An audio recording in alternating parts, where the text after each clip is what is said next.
Parents of special needs kids, what's the worst you've been publicly shamed? Our son, Jamie, is autistic. He's a sweet, wonderful kid, but public spaces can be overwhelming for him.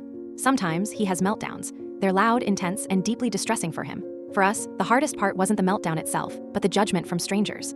And the worst stranger of all was Carol. Carol lived 2 streets over and seemed to be everywhere. If Jamie had a meltdown in the grocery store, she'd appear to loudly comment on our lack of discipline.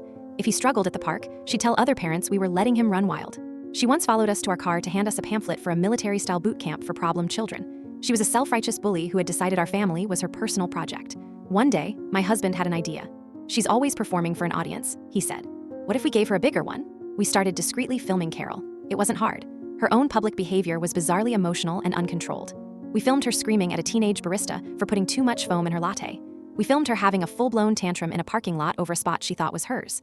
We filmed her weeping dramatically at a town meeting because the new crosswalk design was personally offensive to her. She was a walking, talking meltdown, but because she was an adult woman in pearls, people just saw her as passionate or eccentric. After a week, we had about 30 minutes of footage of Carol's greatest hits. My husband, who works in video editing, got to work. He didn't use her name or show her face clearly. Instead, he edited the clips into a powerful montage. He intercut footage of her public outbursts with text on the screen.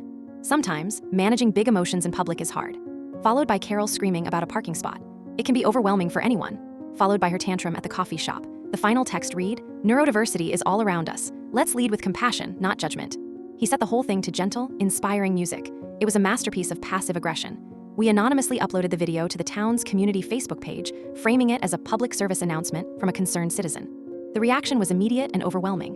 Everyone recognized Carol, even without seeing her face.